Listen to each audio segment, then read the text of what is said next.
Good morning students. நம்ம last class atomic structure lessonல isotopes, isobars and isotones அப்படினா என்னங்கிறத பத்தி பார்த்தோம். இப்போ இன்னைக்கு கிளாஸ்ல laws of chemical combination, வேதி சேர்க்கை விதிகள் அப்படினா என்னங்கிறத பத்தி தெரிஞ்சுக்க போறோம். So scientist one substance another one substance convert பண்ண ட்ரை பண்ணும்போது அங்கே ஃபார்ம் ஆகக்கூடிய அந்த ஒன் சப்ஸ்டன்ஸ் அனதர் சப்ஸ்டன்ஸாக சேஞ்ச் ஆகும்போது நடக்கக்கூடிய கெமிக்கல் சேஞ்சஸை ஸ்டடி பண்ணி ஃபார்ம் பண்ணது தான் இந்த கெமிக்கல் காம்பினேஷன் லாஸ் அப்படின்னு சொல்லுவோம். So laws of chemical combination 5 laws இருக்குது. என்னென்ன அப்படின்னா laws of conservation of mass, நிறை மாறா விதி அப்படின்னு சொல்லுவோம். லா ஆஃப் கான்ஸ்டன்ட் ப்ரப்போர்ஷன்ஸ், மாறா விகித விதி. லா ஆஃப் மல்டிபிள் ப்ரப்போர்ஷன், பெருக்கல் விகித விதி. லா ஆஃப் ரெசிப்ரோக்கல் ப்ரப்போர்ஷன், தலைகீழ் விகித விதி.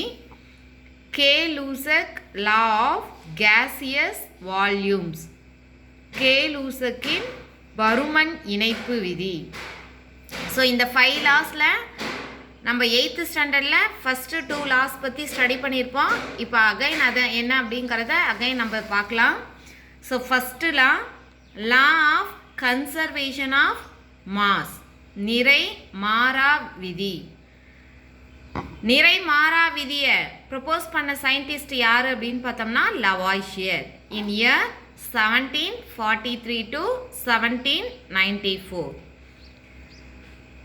கன்சர்வேஷன் ஆஃப் மாஸ் அப்படிங்கிறது என்ன அப்படின்னா total mass of reactant equal to total mass of product. வினைப்படு பொருளின் நிறை ஈக்குவல் டு வினை விளைபொருளின் நிறை. ஸோ ரியாக்டன்ட் ஆஃப் த மாஸும் ப்ராடக்ட் ஆஃப் த மாஸும் எப்படி தான் இருக்கும் அப்படின்னா ஈக்குவல்ட்டாக தான் இருக்கும்.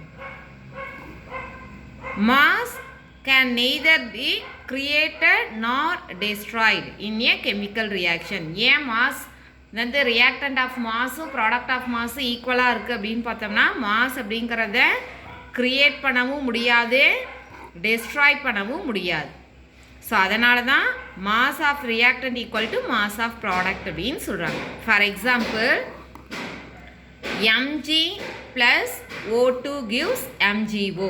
ஸோ இதில் mg அப்படிங்கிறது மெக்னீசியம்ங்கிற எலமெண்ட் ஆக்சிஜனோட கம்பைன் ஆகி மெக்னீசியம் ஆக்சைடு அப்படிங்கிறத ஃபார்ம் பண்ணும். ஸோ மெக்னீசியத்தோட மாஸ் வேல்யூ எவ்வளோ அப்படின்னு பார்த்தோம்னா 24. ஸோ இங்கே 2 மெக்னீசியம் இருக்கிறதுனால 2 × 24 48 கிராம். ஸோ அப்போ மெக்னீசியத்தோட மாஸ் வேல்யூ 48 கிராம். ஆக்சிஜன் 1 ஆக்சிஜனோட மாஸ் வேல்யூ எவ்வளோ நம்ம ஆல்ரெடி படிச்சிருக்கோம் அப்படின்னா 8O16. ஸோ மேலே இருக்க நம்பர் தான் மாஸ் நம்பர்னு படிச்சிருக்கோம். ஸோ அப்போ 1 ஆக்சிஜனோட மாஸ் வேல்யூ 16.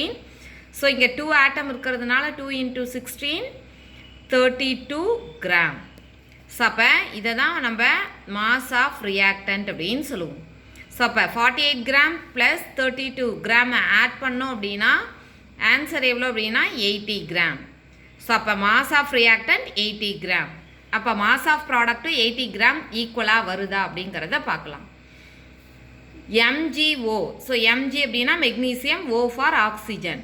மெக்னீசியம் அப்படின்னா அதனுடைய மாஸ் வேல்யூ 1, மெக்னீசியத்தோட மாஸ் வேல்யூ 24 அண்ட் 1 ஆக்சிஜனோட மாஸ் வேல்யூ 16. ஸோ அப்போ 24 + 16 எவ்வளோ அப்படின்னு பார்த்தோம்னா 40 கிராம். ஸோ மெக்னீசியம் ஆக்சைடு உடைய மாஸ் வேல்யூ 40 கிராம். எத்தனை மெக்னீசியம் ஆக்சைடு இருக்குது அப்படின்னா 2 இருக்குது. ஸோ அப்போ 2 × 40 கிராம் 80 கிராம். ஸோ அப்போ mass of reactant equal to mass of product. So அப்போ ரியாக்டண்ட்டோட மாஸும் ப்ராடக்டோட மாஸும் ஈக்குவலாக இருக்குது, ஈக்குவலாக தான் இருக்கும் அப்படிங்கிறத எக்ஸ்பிளைன் பண்ணக்கூடியது தான் law of conservation of mass, நிறை மாறா விதி அப்படின்னு சொல்லுவோம். Next second law of constant proportion, மாறா விகித விதி. ஸோ லா ஆஃப் கான்ஸ்டன்ட் ப்ரப்போர்ஷனை ப்ரப்போஸ் பண்ணது யார் அப்படின்னு பார்த்தோம்னா Joseph Louis Proust. Joseph Louis Proust. In year 1754 to 1826. Constant proportion அப்படின்னா என்ன அப்படின்னு பார்த்தோம்னா, in a chemical compound the elements are always present in definite proportion by mass. So அதாவது ஒரு வேதிச் சேர்மத்தில் இருக்கக்கூடிய தனிமங்களின் நிறை அப்படிங்கிறது எப்படி தான் இருக்கும் அப்படின்னா ஒரு குறிப்பிட்ட விகிதத்தில் தான் இருக்கும். ஸோ அதை தான் இங்கே டெஃபனைட் ப்ரொபோர்ஷன் அப்படின்னு சொல்லியிருக்காங்க. ஃபார் எக்ஸாம்பிள் இப்போ வாட்டர். ஸோ வாட்டர் அப்படிங்கிறது நம்ம எங்கேருந்து வேணாலும் எடுத்துக்கலாம். ஃபார் எக்ஸாம்பிள் ரிவர்லேருந்து கிடைக்குது அண்ட் சீ வாட்டர்.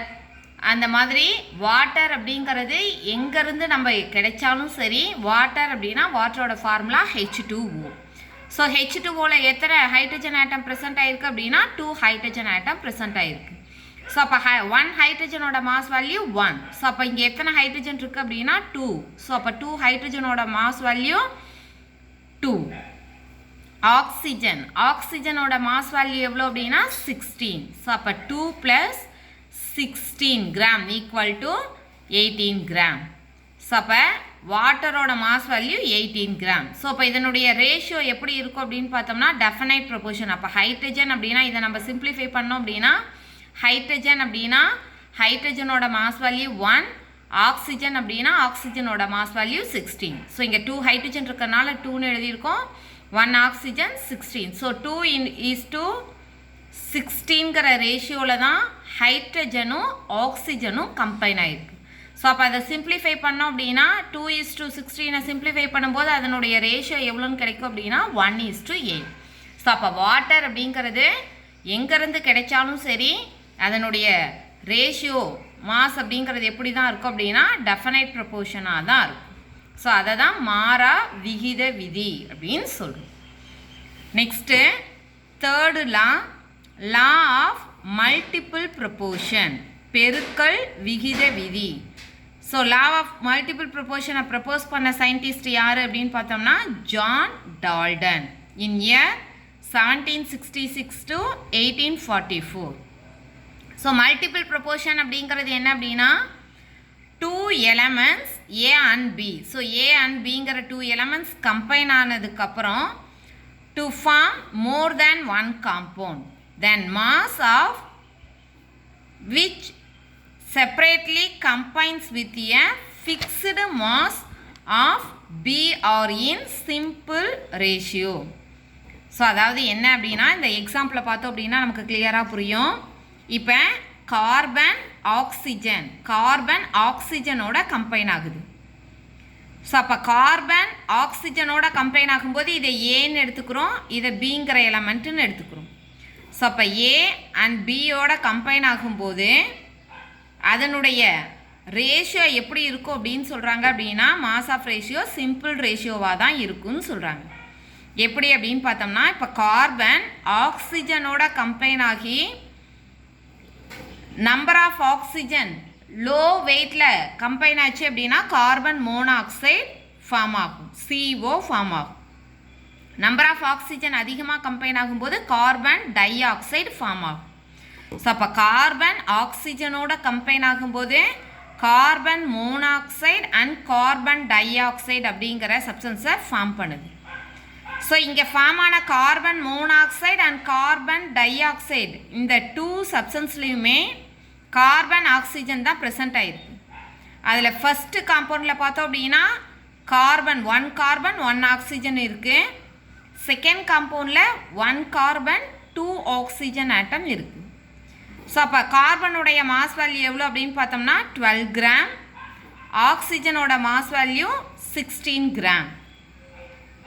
ஸோ அப்போ இங்கே ஃபார்ம் ஆன கார்பன் ஆக்சிஜன் ரெண்டும் சேர்ந்து ஃபார்ம் ஆகும்போது கார்பன் மோனாக்சைடு ஃபார்ம் ஆகுதுன்னு சொன்னோம். அப்போ இந்த கார்பன் மோனாக்சைடில் ப்ரெசென்ட் ஆகிருக்கக்கூடிய கார்பனோட மாஸ் வேல்யூ 12, ஆக்சிஜனோட மாஸ் வேல்யூ 16. அப்போ 12:16ங்கிற ரேஷியோவில் கம்பைன் ஆகிருக்கு carbon monoxide. Next carbon dioxide. So carbon டை ஆக்சைடில் 1 கார்பன் ஆட்டம் இருக்குது. ஸோ 1 கார்பன் ஆட்டமோட mass value 12, 2 oxygen atom present ஆகிருக்கு. ஸோ அப்போ 1 ஆக்சிஜனோட மாஸ் வேல்யூ 16, 2 ஆக்சிஜன் இருக்கிறதுனால 32. ஸோ அப்போ 12:32ங்கிற ரேஷியோவில் ஆக்சிஜன் கம்பைன் ஆகிருக்கு. ஸோ அப்போ இந்த ரெண்டு காம்பவுண்டுடைய ரேஷியோ எப்படி இருக்குது அப்படின்னா 12-12ங்கிறது சேமாக இருக்கிறதுனால டிஃப்ரெண்ட்டாக இருக்கக்கூடிய ரேஷியோவை மட்டும் நம்ம கன்சிடர் பண்ணுறோம். ஸோ அப்போ இங்கே 16, இங்கே 32. ஸோ இதை சிம்பிளிஃபை பண்ணோம் அப்படின்னா நமக்கு ரேஷியோ எப்படி இருக்குது அப்படின்னா 1:2ங்கிற ரேஷியோவில் கார்பன் மோனாக்சைடும் கார்பன் டை ஆக்சைடும் கம்பைன் ஆகிருக்கு. ஸோ அப்போ ஏ பிங்கிற 2 எலமெண்ட்ஸ் கம்பைன் ஆகும்போது ப்ரொடியூஸ் பண்ணக்கூடிய அந்த டிஃப்ரெண்ட் எலமெண்ட்ஸுடைய ரேஷியோ எப்படி இருக்கும் அப்படின்னா சிம்பிள் ரேஷியோவாக தான் இருக்கும் அப்படிங்கிறது தான் multiple proportion. Another example, sulphur combine with oxygen. So sulphur atom ஆக்சிஜனோட கம்பைன் பண்ணும்போது sulphur di oxide and sulphur try oxide அப்படிங்கிற டிஃப்ரெண்ட் காம்பவுண்டை ப்ரொடியூஸ் பண்ணுது. ஸோ இதில் சல்ஃபருடைய மாஸ் வேல்யூ 32 கிராம், ஆக்சிஜனுடைய மாஸ் வேல்யூ 16 கிராம். மாஸ் வேல்யூ மீன்ஸ் நம்ம ஆல்ரெடி மாஸ் நம்பர் அப்படின்னு படித்தோம் இல்லைங்களா, அதை தான் இங்கே நம்ம டினோட் பண்ணியிருக்கோம். ஸோ அப்போ சல்ஃபருடையது 32 கிராம், ஆக்சிஜனுக்கு 16 கிராம். ஸோ அப்போ இது ரெண்டும் சேர்ந்து சல்ஃபர் டை ஆக்சைடாக ஃபார்ம் ஆகும்போது சல்ஃபரோட மாஸ் வேல்யூ 32 கிராம், ஆக்சிஜனோட மாஸ் வேல்யூ 1 ஆக்சிஜனுக்கு 16, ஸோ 2 ஆக்சிஜன் இருக்கனால 32 கிராம். ஸோ அப்போ சல்ஃபர் டை ஆக்சைடு அப்படிங்கிறது 32:32 அப்படிங்கிற ரேஷியோவில் கம்பைன் ஆகிருக்கு. அடுத்தது sulphur try oxide. Sulphur tri ஆக்சைடோட ரேஷியோ பார்த்தோம் அப்படின்னா 1 சல்ஃபர்னால 32, 3 ஆக்சிஜன் இருக்குது. 1 ஆக்சிஜனோட மாஸ் வேல்யூ 16, ஸோ 3 ஆக்சிஜன் இருக்கனால 48. ஸோ அப்போ இந்த டிஃப்ரெண்ட் எலமெண்ட்ஸில் ரேஷியோ எப்படி இருக்குது அப்படின்னு பார்த்தோம்னா இந்த சேமாக இருக்கிறத விட்டுடுறோம். டிஃப்ரெண்ட்டாக இருக்கக்கூடிய ரேஷியோவை நம்ம சிம்பிளிஃபை பண்ணோம் அப்படின்னா நமக்கு 2:3ன்னு கிடைக்கும். ஸோ அப்போ ஏபிங்கிற 2 எலமெண்ட்ஸ் கம்பைன் ஆகி ப்ரொடியூஸ் பண்ணக்கூடிய டிஃப்ரெண்ட் காம்பவுண்ட்ஸோட ரேஷியோ எப்படி இருக்கும் அப்படின்னா அது சிம்பிள் ரேஷியோவாக தான் இருக்கும். இதை தான் நம்ம பெருக்கல் விகித விதி மல்டிபிள் ப்ரொப்போர்ஷன் அப்படின்னு சொல்கிறோம். ஸோ இன்றைக்கி கிளாஸில் லாஸ் ஆஃப் கெமிக்கல் காம்பினேஷனில் ஃபஸ்ட்டு 3 லாஸ் பற்றி பார்த்துருக்கோம். Law of conservation of mass, law of constant proportion, law of multiple proportion அப்படின்னா என்னங்கிறத பற்றி பார்த்துருக்கோம். Okay, thank you.